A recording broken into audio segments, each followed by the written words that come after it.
All right. Hi, everyone. Welcome to the TimingResearch.com crowd forecast news for October 28th, 2024. We are recording this at 1 p.m. Eastern Time, and this is episode number 453. So today we have Hans Albrecht with us, and the option professor is back to moderate. So I'm going to go ahead and turn it over to him. Okay, thanks a lot, David. And good to have everybody with us here today. We are going to go through these markets. We're going to talk about all the stuff that's going on this week. And we're going to go around the world and check out all the different markets as well, in addition to stock, and see what's going on. Obviously, we got that selection coming up next week, I guess, right? Next week. And so we'll finally get a resolution on that, hopefully. And hopefully it'll be a well-accepted election by the persons who don't come out on top, hopefully. And it certainly is going to be interesting, that's for sure. Okay, so Hans, let's talk about the S&P 500. We're discussing how it had a nice big run up on the opening and how it's kind of faded a bit. But how do you see the S&P right now as far as opportunity? Well, I mean, I like it in general, but I think we're kind of in a wait and hold. Of course, we've seen the gap and fail a few days in a row. We saw it on after Tesla.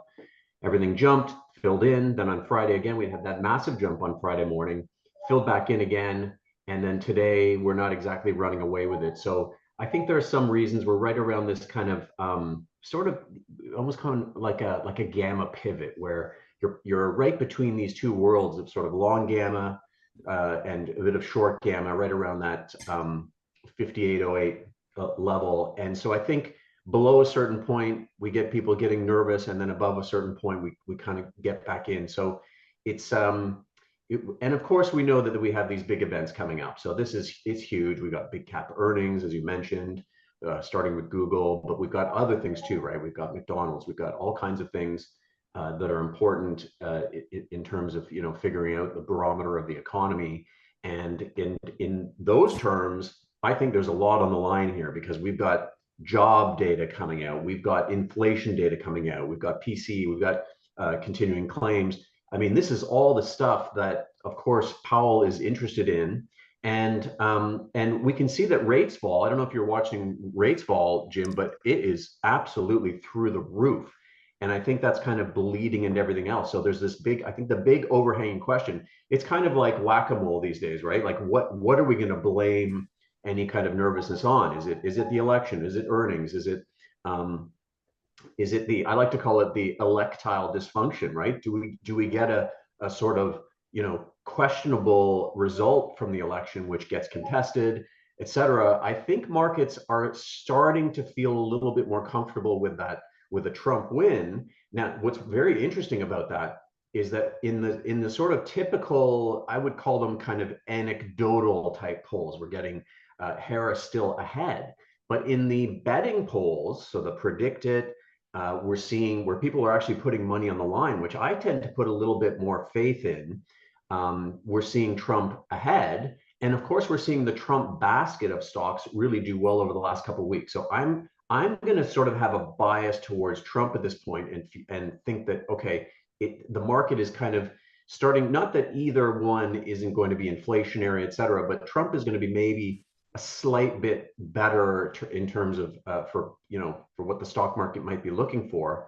And I think that's important. But then beyond that, we've got FOMC on top of all that. So it's really just kind of one thing after another right now, isn't it? And I can see why markets are sort of chopping around.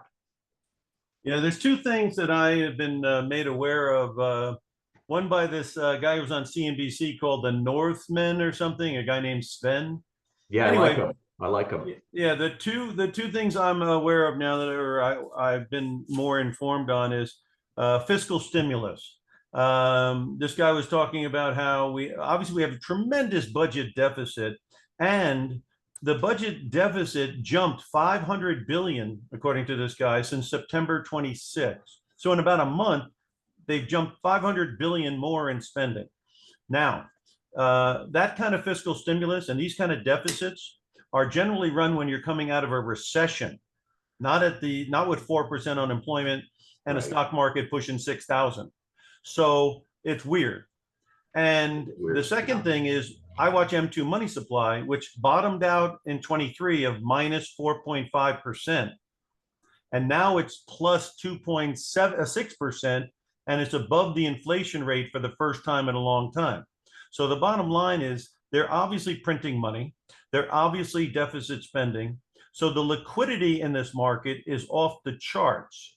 See, there's no, them bottoming out the money supply minus 4.5 in 23, and it rising to the end of 24 of plus 2.6 and getting back above the inflation rate. That's liquidity, man. And that is a good reason why this stuff is rising and rising and rising.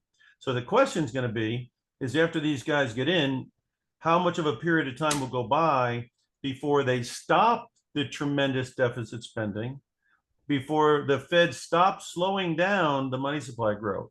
If they don't, then 62, 6,400 is probably in the cards. If they do, then reversion to the mean, and I consider that going back to my long-term averages, which are at 5,200 and 4,500, then that stage could be set for 2025. So I see it pretty exciting from the liquidity point of view because, I think everyone's aware we're running huge deficits. Now, of course, that explains why the treasury yields are going back up.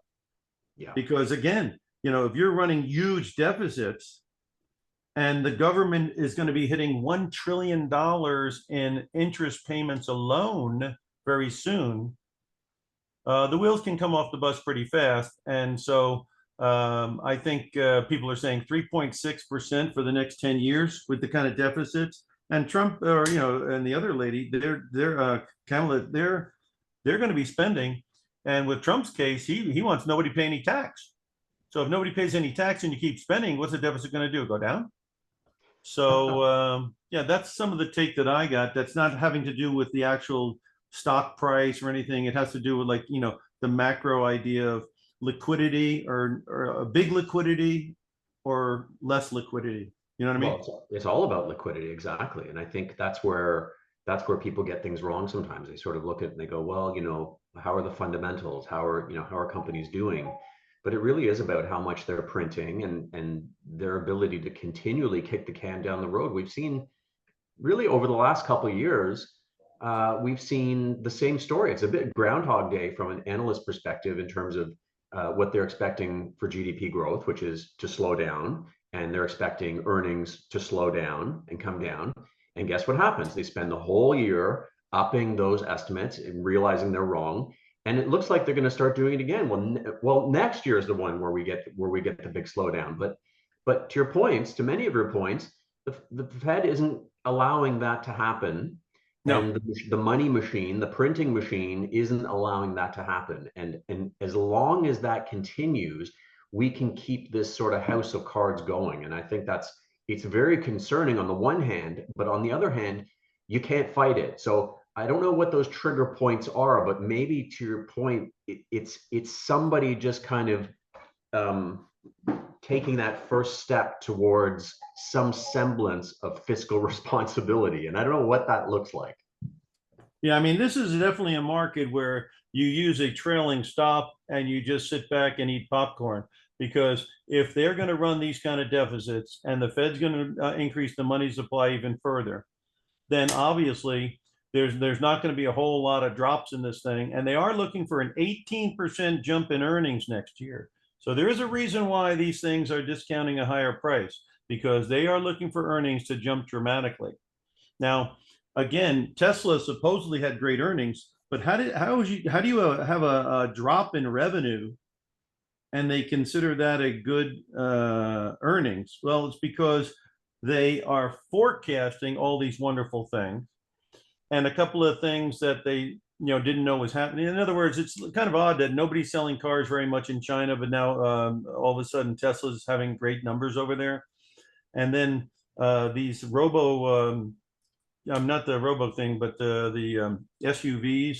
I see a couple of them around town, but I wouldn't say they're out there plentiful. Those crazy looking trucks. Do you have any by you? The Cybertruck, right? Yeah. Do you see many around your area, or? No, I've only seen one. I've only seen. That's what I'm trying to say. So if you only see one, where's these big sales coming from? I guess maybe in California or something. At any rate, it'll be interesting to see because Tesla had the big short squeeze. People don't understand when things come down from 270 to 210, Tom, Dick, and Harry have hedged the market, and they also are shorting it.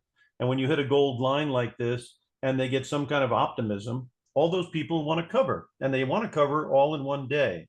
So if everyone's buying, who's selling? Citadel and the market makers. Now, you think they're going to give you a good price? Yeah, they're going to give you a good price up where they think they can sell it to you, and probably, make some money when it pulls back to the blue line. It happened in China. China went crazy, 40% up, because they had 3 years of shorts in there that had to come out. Now, of course, the short covering doesn't last.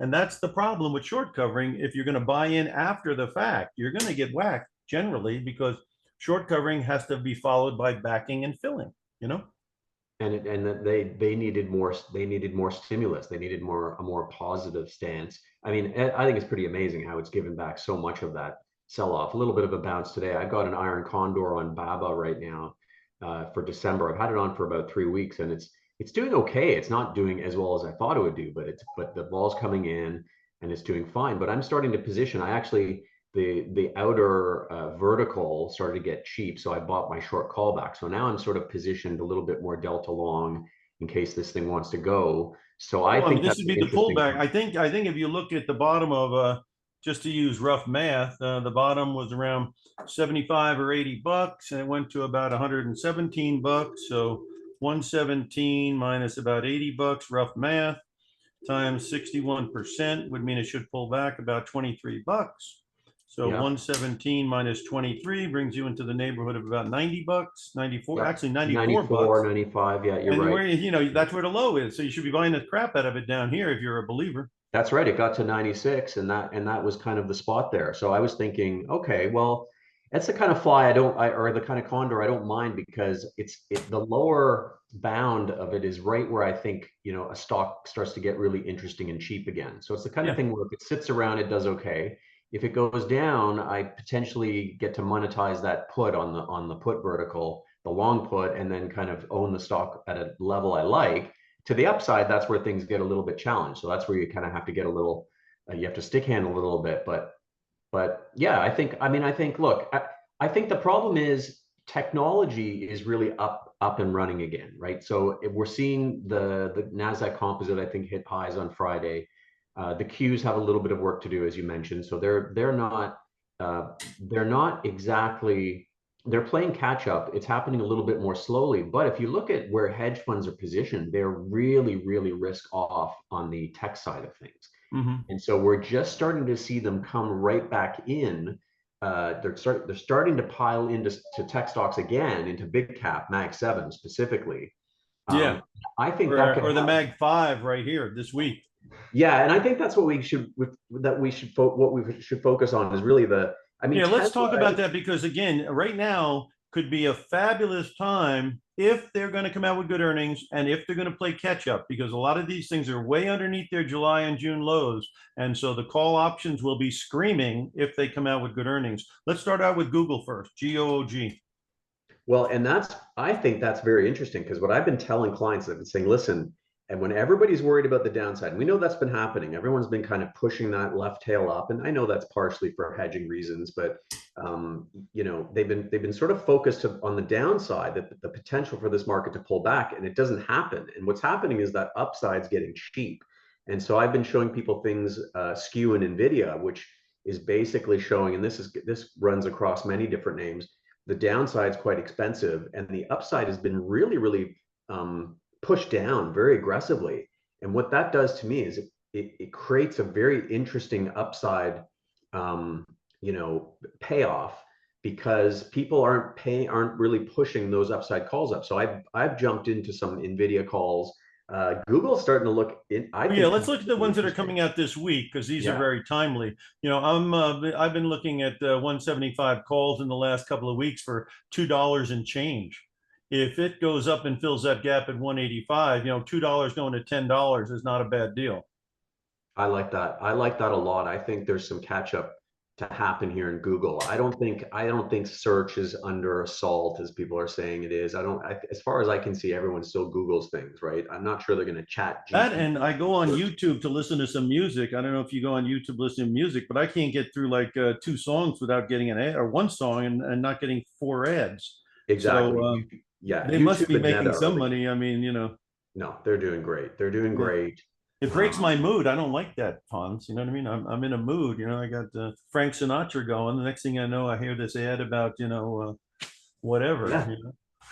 the old blue. You're listening to old Blue Eyes, I'm and then missing all the blue eyes. I'm relaxing here, yeah. and the next thing So I know, I'm hearing about a sneaker I need to buy. You know what yeah, some erectile dysfunction I drugs that you don't mean? need. There you go. You're like that. Nothing ruins the mood worse than that. Jeez.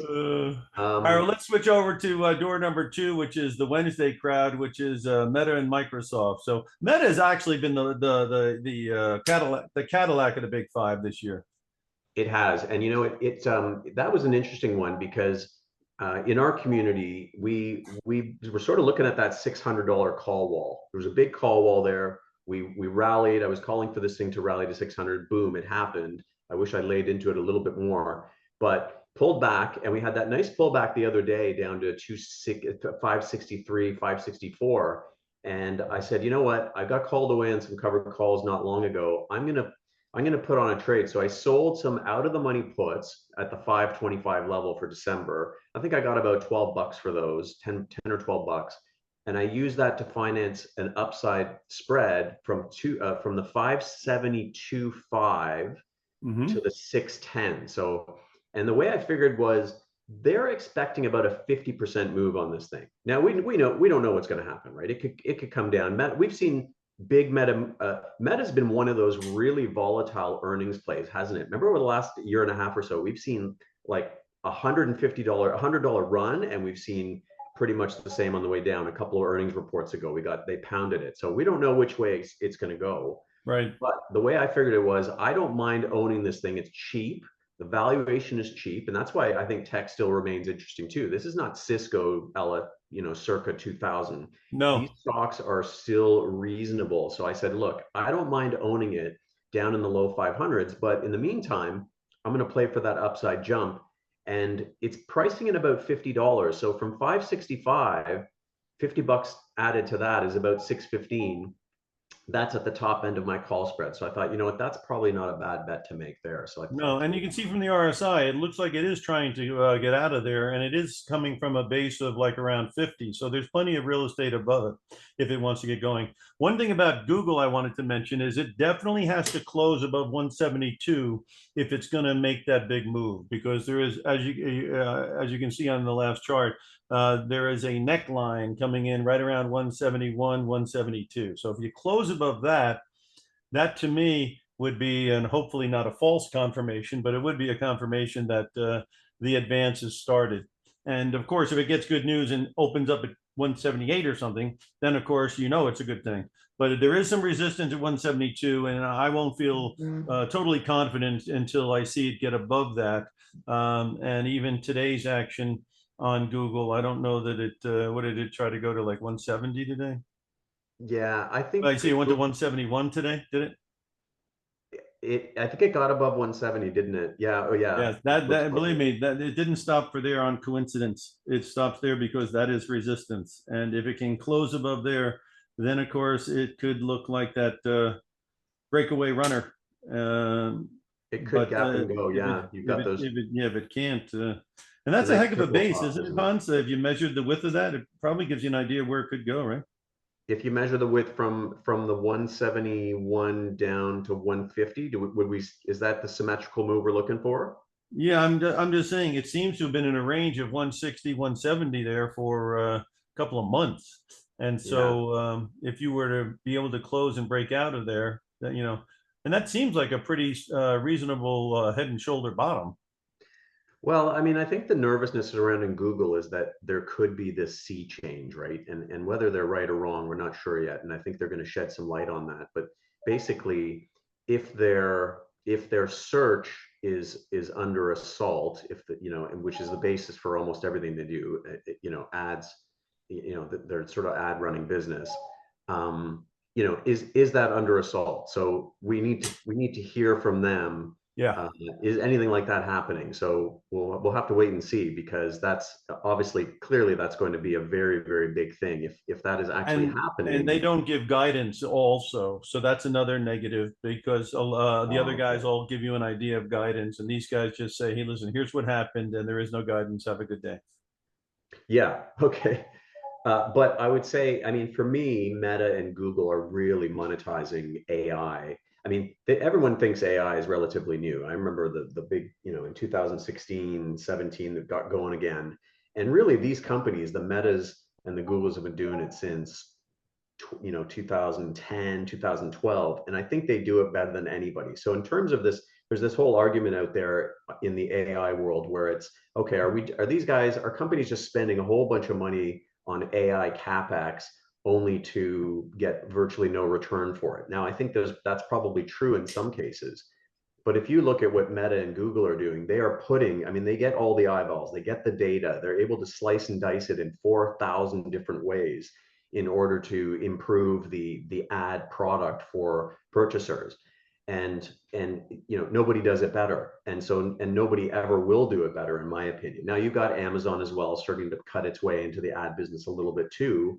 So that to me is another interesting stock. But for me, these are really, I like to distinguish between, in the AI space, between show me now and show me later stocks. And Meta especially is a show me now stock. It's making money now from AI. Now other companies may figure out how to do it later, and Nvidia is going to benefit from all that because they don't care who succeeds. They just want to sell their GPUs. But we'll see. We're going to see them shed a little light on the whole AI space, which I think is going to be pretty. And I think you're making a good point. Let's look at their end customer, Nvidia, and then we're going to look at Nvidia at the end. So let's go through. No, let's not look at Nvidia now. Let's look at their end customers, because if these guys stop spending, believe me, Nvidia is in big trouble. So anyway, let's see how these guys look first. So anyway, I think we've determined that Alphabet could do a very big catch up. We determined Meta obviously is already doing good, and it could just do better. And now let's look at Microsoft. In other words, Meta took out July's high. Microsoft and Google have not. And so this is another one where all my moving averages are coming in right at 420. It's like a traffic jam. And a traffic jam doesn't last forever, I always tell people. At some point, somebody says, you go. And if they say you go on the bull side, this thing could really fly.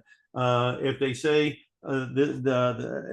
Azure is not making money or whatever, and this thing breaks under 410, I think people could get a real big faraway look in their eye if they see what happens to the price of the stock. So what are you seeing on Microsoft right now? Yeah, I mean, I agree. It's really, really underperformed. It's one of the great generals of the kind of AI movement. Nvidia and Microsoft were kind of the two first out of the gate, and it's really stalled out, hasn't it? I'm sure if you had a Bollinger Band on there, it would be pinching, pinching, pinching at this point. Yeah, it's got to make a move. The traffic jam is going to get sorted out soon. I think it'll be to the upside. I'm looking at some upside flies, so positioning in maybe 440, 460, 480 type flies. In November even, I think we get that jump into there. The nice thing about the flies is when you've got this high volatility, you could benefit from that Vega crush. So the big problem people deal with is, the average client might go out and just say, well, I'm going to just buy some upside calls. Well, you and I know, Jim, that oftentimes the vol gets crushed, usually after the earnings, and the clients go, well, what happened? I didn't make any money. Well, they crushed the option pricing, they crushed the implied volatility. And so because people are putting a lot on before looking for a big volatile move before earnings. Exactly. It's difficult. You've got to, in these situations, you've got to spread, right? So I think there's money to be made, but you have to get creative. You can use a call spread. You can use a butterfly. You can use a calendar. I'm not huge on the calendars because if they overshoot, then you're in trouble, right? Or undershoot. So I'm not a massive fan of those. I prefer something like a fly. It doesn't have a lot of deltas, but it's going to do the trick, especially with that short Vega exposure. So I think Microsoft could be interesting here, but it's been it hasn't acted as poorly as Google, but it isn't really acting like the leader it was for a while. Yeah, I'm just looking at some premiums that even just expire on Friday, and 440 calls are going for $5. That's a lot of premium for a few days. But if the thing pops to 460, obviously 5 going to 20 isn't going to be a bad thing. But it's got to make an awfully big move coming out of this thing to make that happen. On the put side, if you went, say $10 out of the money or so at 420, those puts are going for six, yeah, six, and 410s are going, well, yeah. So the 410s are going for $3 and change, but of course it would have to collapse for those to come in. But yeah, even in the very short term, the premiums are a little bit on the fat side there, because people are definitely, we're not the only ones with charts. Everyone can see there's a traffic jam, and if these guys announce something significant, those people, somebody's going to make a big decision. And with this is the other thing about Google and Microsoft, they are extremely widely held.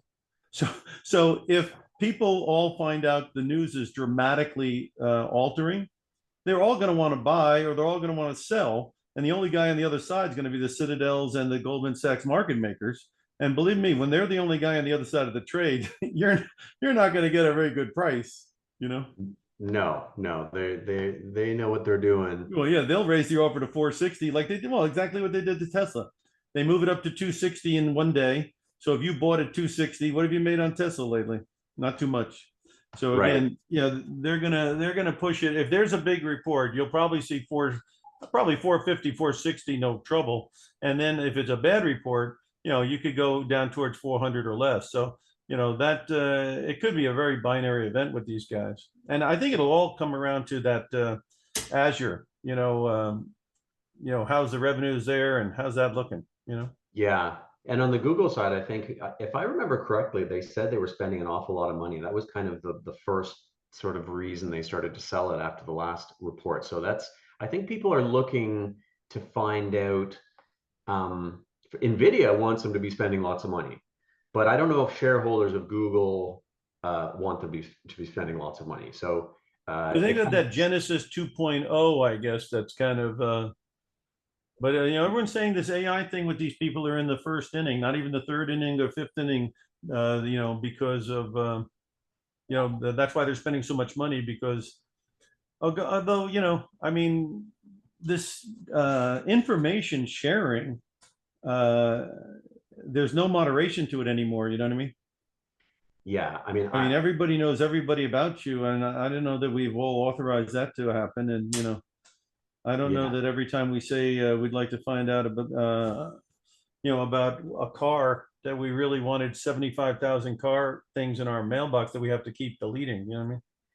I don't know. It does make you wonder about this whole AI thing in general. I know it can touch every corner of the economy, but how much better is Meta going to get at targeting me for to sell me some new shoes that my wife is thinking about buying. So there's I don't know how much better things can get. Kind of like your iPhone. Like, do you need to upgrade every iPhone? No, they've kind of hit that sort of level where it's pretty darn good. Now I know it can kind of pervade throughout the economy, and I think that's what people are betting on, that this isn't, some people say, well, blockchain came and went in 2018, 2019, and we had that sort of blockchain crypto winter, if you recall. It was kind of an ugly period there where and I'm hearing people say, well, blockchain came and went, that bubble burst. But I think this has kind of a wider kind of reach, I think, than blockchain. So I think it has that going for it, and that eventually AI is going to work its way into everything. I mean, maybe at some point no one's going to have a job anymore. I think that's the downside. I mean, it's bullish to a certain point, but when nobody has an income, can they buy all these products that these companies have figured out a way to sell you?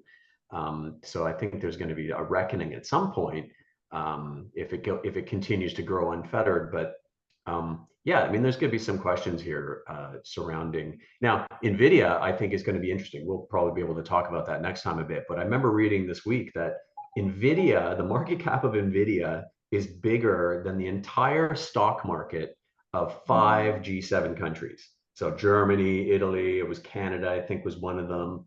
et cetera. I mean, unbelievable. And so, and another eye-popping number was that 18% of the stock market, of the US stock market, is now owned by foreigners. So these are numbers we've never seen before. So the point of this article was, listen, if you don't think NVIDIA is important, if you, well, it's important. Yeah, it's important as they need the chips, but it is a chip company. And, you know, if they ever stopped ordering the chips or reduced these chips, I mean, I think that RSI right there to me is extremely scary, because I'm looking at an RSI that looks like it's lost its steam.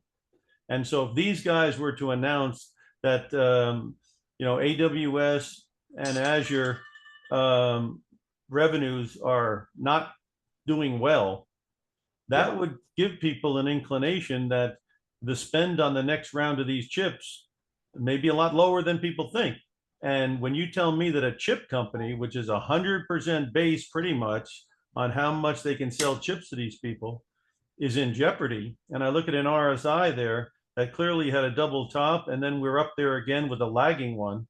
If this thing started to break at all, and the news changed as far as the enthusiasm for purchase orders on this stuff, there would be some vulnerability there, you know?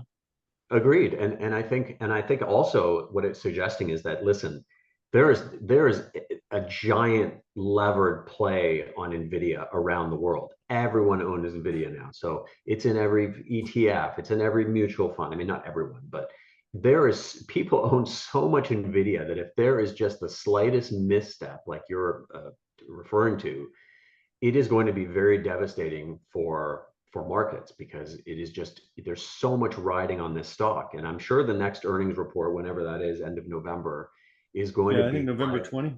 November 20. I mean, it is going to be the Super Bowl. There were, I remember last time they were showing pictures of people.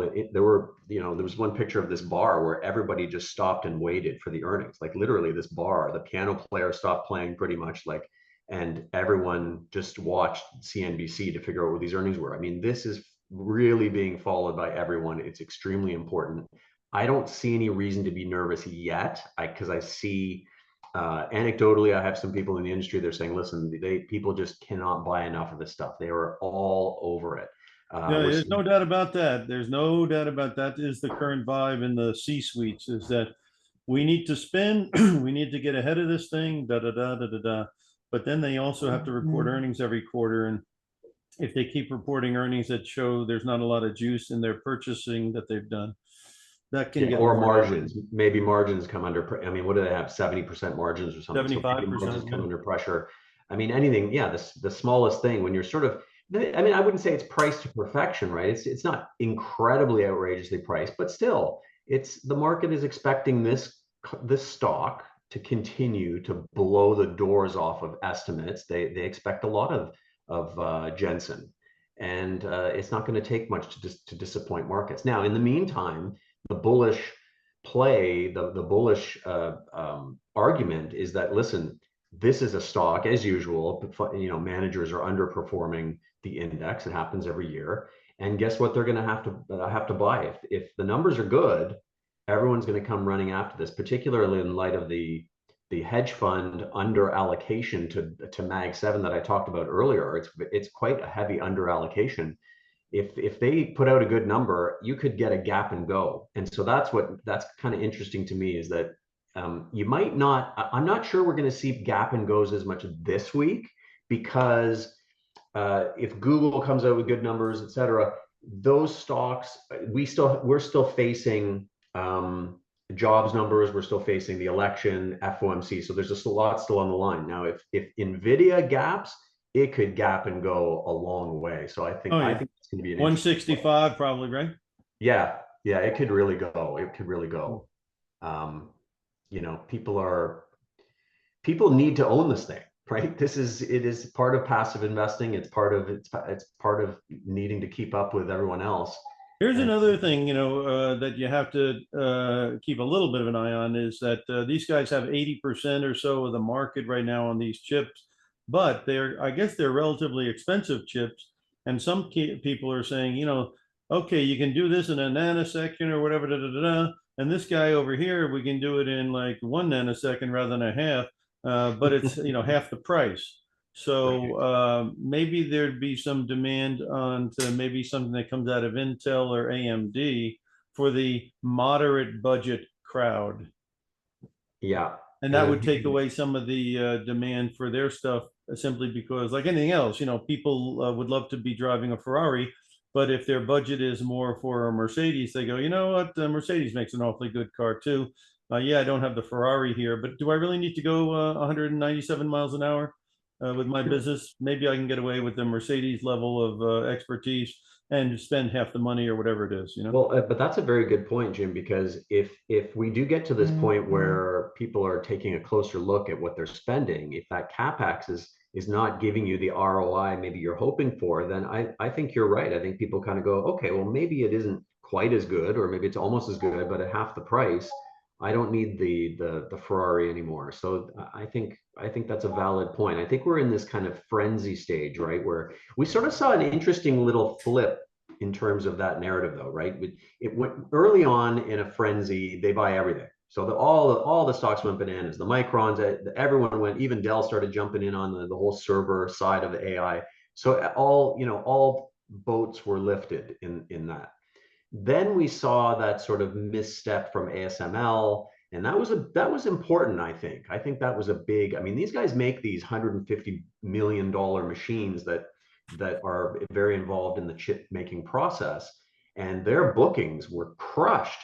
And yet, semiconductors kind of came back. But when that happened, I said, you know what, maybe we're getting to a new point, a new phase in the semiconductor cycle where we're a little bit more bifurcated, where it isn't just buy anything that's kind of like in 2000, right? Younger people out there aren't going to remember this, but all you had to do is put .com on your name and your stock, tripled.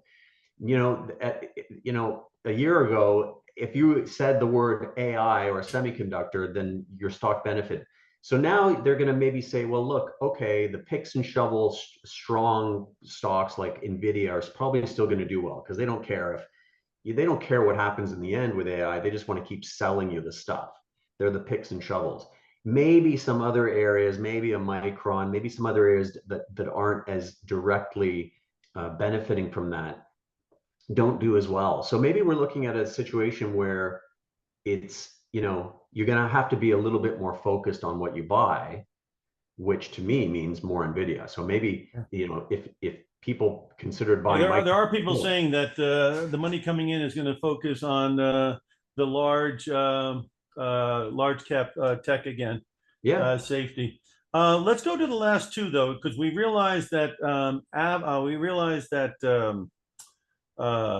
Google and Microsoft are catch-up plays. And if they come out with good numbers, a lot of potential to go because they're nowhere near the July highs. And if they're going to go back to the July highs, you can do the math. There's plenty of money to be made on the call side if that's going to happen. And again, that 172 on Google, real important to get above. And 420, real important that Microsoft stays above that. So those are two kind of key numbers there. Now let's turn over to the last two, and they're both laggards too. So let's start with Amazon, AMZN. I love Amazon. These two are also playing catch up, but what do you see? Yeah, what do you see? Well, I love Amazon. I thought it would break out a little earlier. I thought it was going to make its way to 200 a little bit early, and it's paused. It's pulled back a little bit down to that 180 level. It's back on a little bit lately. We have a risk reversal on in our community, which is basically selling some of the 175s to fund an upside call spread, which I think is pricing nicely. But I think it's due. I mean, 36 times forward earnings. I mean, there's some sort of so-called safety stocks out there that are pushing 30 on the PE forward PE ratio. And so I think some of the, if you sort of compare like I don't know, Procter and Gamble to where something like Amazon is priced, it's not a whole lot more. And I think it's got a whole lot more potential. It's another one of those names that I think is sort of a show me now AI name that is doing really well. So I think it's good. I think it's going to head to 200 to 210 in short order. So I'm a big fan. I think there's a lot of potential there. It's got my stuff has its traffic jam right around. Let me give you the numbers here. My traffic jam is in the 186, 187 number. So getting back into the 189 is good. But just like Google, it's got a little bit of a wall above it. Google's at 172. This guy's wall's at 190, about 192.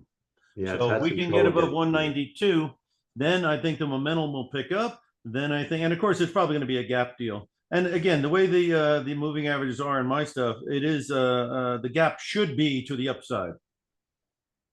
Yeah, I mean, I think if I look now, I like to always kind of base things on some semblance of fundamentals and then back that up with technicals, et cetera. So, I see like in the last couple of years, they've started to improve in a lot of areas, return on invested capital, return on equity. I think they're sort of heading in the right direction. I think the underlying business is very sound, very strong. They've got their cloud business, which is of course much more profitable than their goods business. They're kind of one of these interesting hybrid companies because they're not fully digital. They don't exist in the digital realm only. They have a huge portion, a huge footprint in warehouses and the goods business. So they kind of live in both of those worlds, which is really interesting. But the digital side of things is much, much more profitable. And so they do need to, hopefully we continue to see some positive momentum in AWS, and I think they can do well just based on valuation. I mean, look, it's sort of a techie type stock, even though it's consumer discretionary. It still needs, it still needs the economy to do well. But look, I mean, all I do is get parcels on my front porch. So I mean, my wife's Yeah, no, constantly I like, mean, and their trucks are all over the place. And listen, when you just step back and you go, listen, we got 4% unemployment, we got wages growing faster than the inflation rate. We've got a stock market at almost 6,000. People's houses are pretty much near their top ticks. I mean, you would imagine these things will all surprise to the upside they are, and based on what I just said. It would be very shocking if they didn't, and shocking doesn't make too much sense. And you don't have to worry about them like last time. You remember going into the second quarter earnings, they all had extremely high prices. So obviously, if you're on your all-time high going into earnings, and for whatever reason you burp, you're going to get a big drop like you did in July.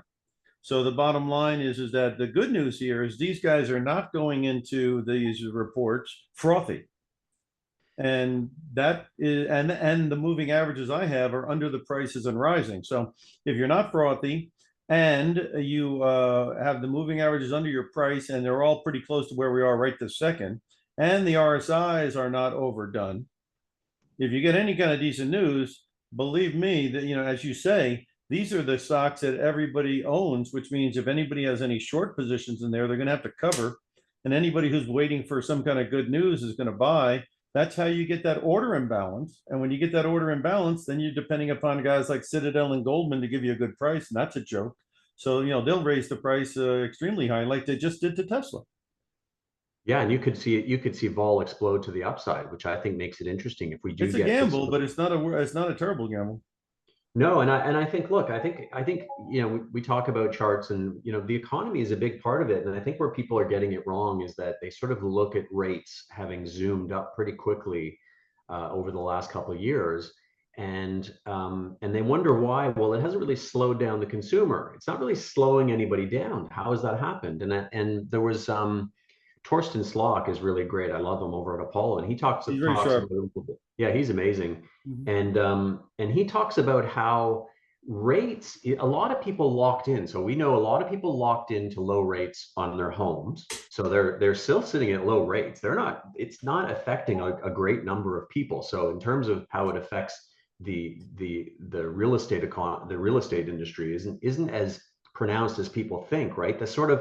The idea is that you raise interest rates and eventually it slows things down. But where I think the transfer mechanism, the transfer of higher rates into the economy, where that's broken down a little bit, is that we had those super, super low rates, corporates refinance to super low rates, individuals refinance to super low rates, and it's not being as effective as people think it is in terms of high rates slowing people down. And I think that's still valid. I think people are still in relatively good shape because of the inability of the rate transfer mechanism to do what people kind of thought it would, because everyone locked in at low rates. So Well, then the the other thing economy's also strong. is people are working and they have a higher wage. So people like Affirm and Upstart, who make subprime loans, and even the credit card companies, they're not getting nailed because people have the cash. So if they have the cash, and the credit card they spend, and I guess at least they can make the minimum purchase because the banks are doing fine,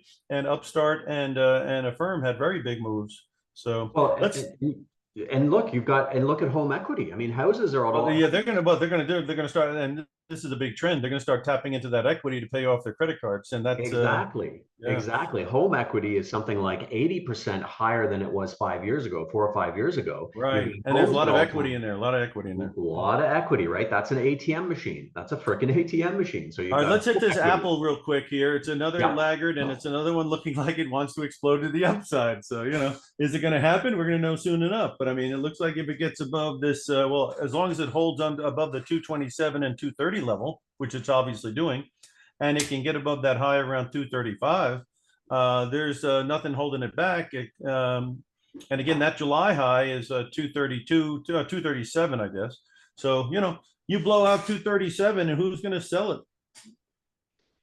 You know what? I like Apple. Like sometimes I'm a little confused by it because sometimes it acts defensive as a tech defensive kind of name, and sometimes it acts a little bit more growthy when they start to absorb some of the excitement surrounding. Like just today, I think they announced that they're gonna start getting going on some of the AI initiatives for phones. I don't know if you could download it to your new phone, or I'm not sure if that specifically plays into the upgrade cycle. It probably missed the recent upgrade cycle, but the next one, people are going to start maybe buying it for Christmas. So it's going to get people excited again if that AI is a bigger part of that phone. I don't know how the phone's supposed to help you with more AI, but does anybody really care? It's all about AI, AI, AI, AI. So that could help them there. And I mean, apart from that, you can't argue with how solid that balance sheet is. They never seem to invent anything new anymore, but look, they're good at what they do. They're kind of like Costco. They're amazing at doing what they do, which is opening warehouses and selling a whole bunch of crap that you don't need. They don't try to reinvent themselves. And so at some point, Apple's got to come up with something a little bit new. But for now, the market seems to be happy with what they're doing. All right, let me pop over to a couple of things that are going on. One is crude oil. So you have a CLZ up there. Big move down because when they attacked Iran, they didn't touch any of the oil fields. Plus, OPEC Plus is supposed to be putting a bunch of oil on December 1st. And the organizations say that the oil demand is not going to be happening. And China, who's 40% of demand for oil, they've got a lot of electric cars, so they are not coming in with the demand.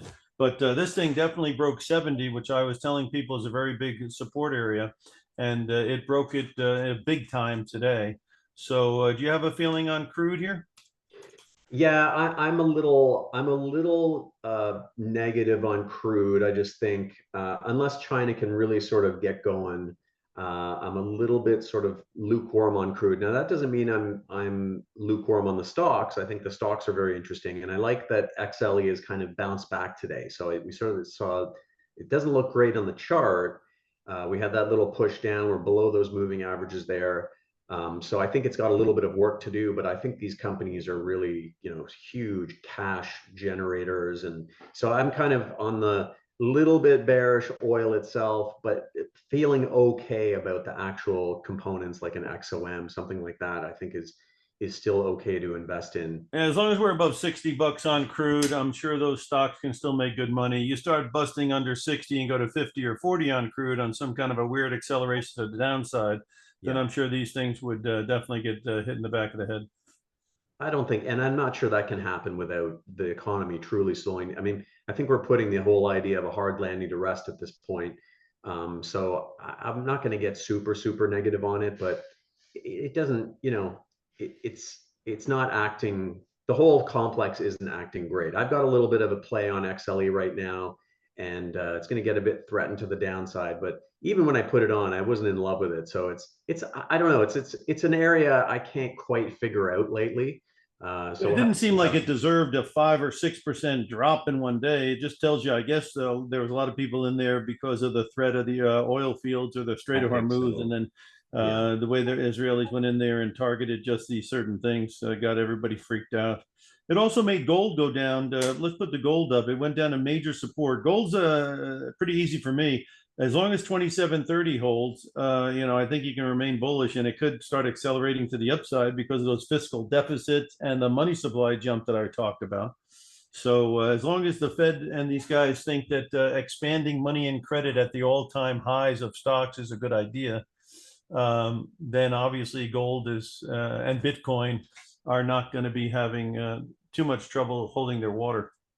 Yeah, I think, and I think Bitcoin's interesting too. It's kind of hanging in there. I think we start making new highs. We've been putting on positions in Coinbase. We had one in MSTR and unfortunately got rid of it because this thing has gone absolutely parabolic. Yeah, I got into some calls at 145 down there, so that was a real good move. Very nice. Yeah, that was beautiful. I got in around 137 and took it off, but I got into some coin as well. I thought Coinbase might be lagging a bit. Well, that was Uh, a good idea. I even mentioned that in my newsletter. I said, listen, if you missed the MSTR trade, Coinbase at 150 and 200 is not a bad place to go. Agreed. I think we could get back to that 250, 260 high that we saw. What is that, July? I think we could get there fairly easily.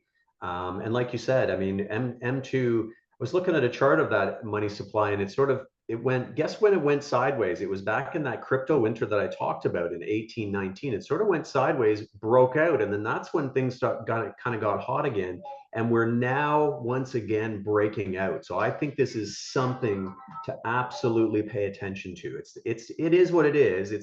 It's only appropriate for a certain part of people's portfolios because of Oh course. yeah, but it's part. Listen, I mean, it is what's going on. So Yeah, you it may is. not You might like as well. AI, but if you keep that out of your portfolio, you're not making very good money. So you may not Yeah. like Bitcoin because it's some kind of a weird computer generated, backed by nobody deal, but for whatever reason, blockchain or whatever, it is definitely out there. And Yeah. hey, listen, these fiat currencies, I mean, come on, these Japanese guys, I mean, their currency has gone down like 50%. And the yen is like printed like the paper. And of course, we're running these big budget deficits and our money supply is running up. And I'm sure Europe's printing money. So these fiat currencies obviously are all over the place. This stuff at least supposedly has a fixed amount.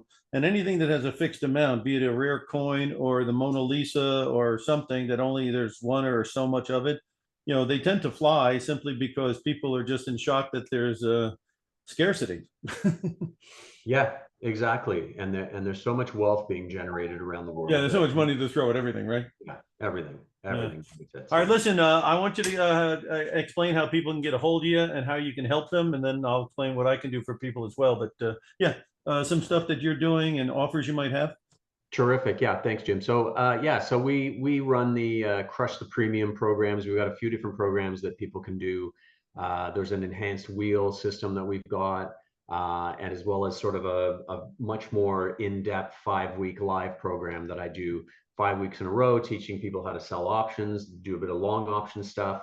And so I've got a bundle on right now with the Crush the Premium selling system. And I add into that the Gamma Options Mastery, which is another 16 hours of videos.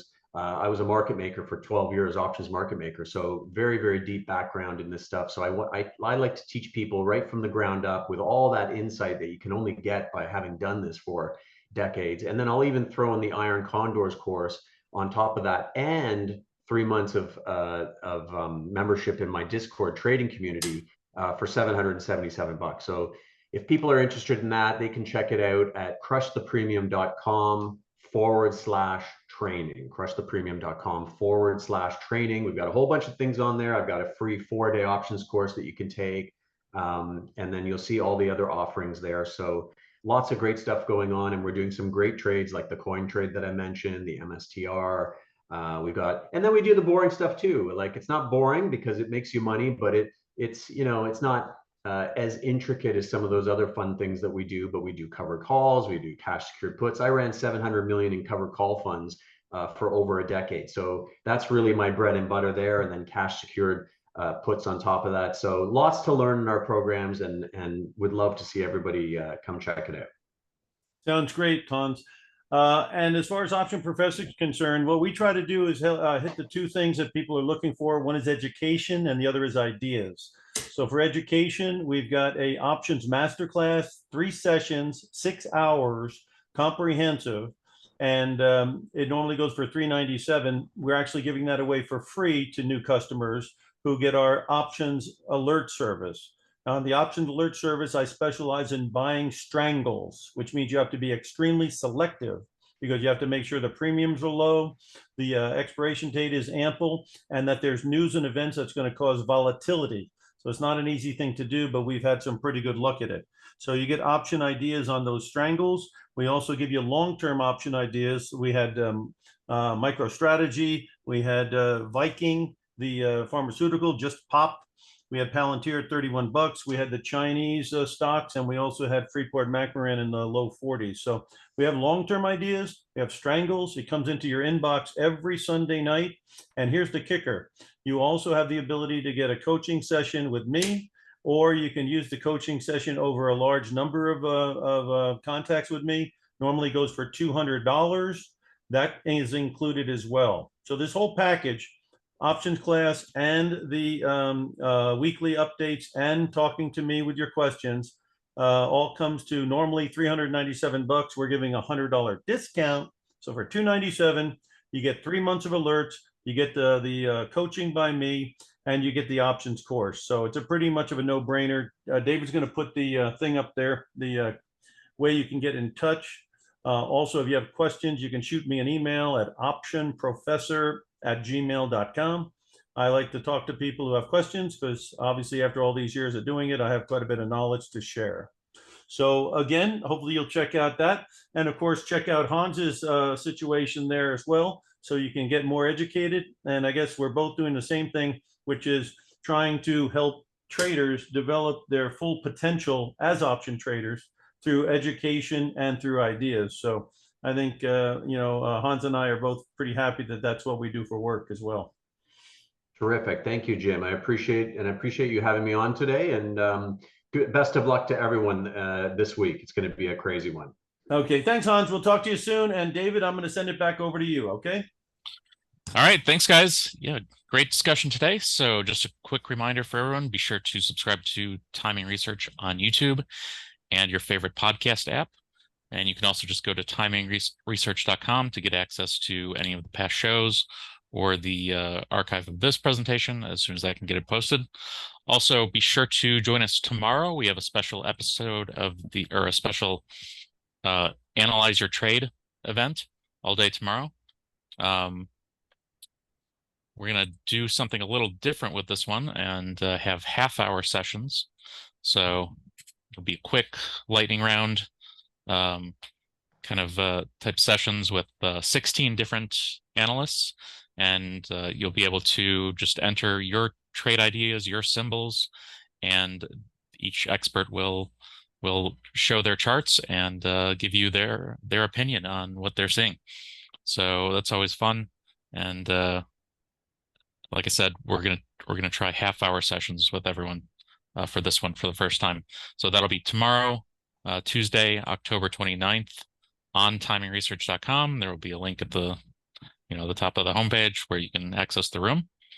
And so be sure to join us for that. We're starting at 10 a.m. Eastern time, and we're gonna wrap up at 6 p.m. Eastern time. So join us throughout the day to get your trades analyzed. So, and just want to thank my guests again for today. Hans Albrecht of CrushThePremium.com and Jim, the Option Professor of OptionProfessor.com. Thanks, everyone. Thanks, David.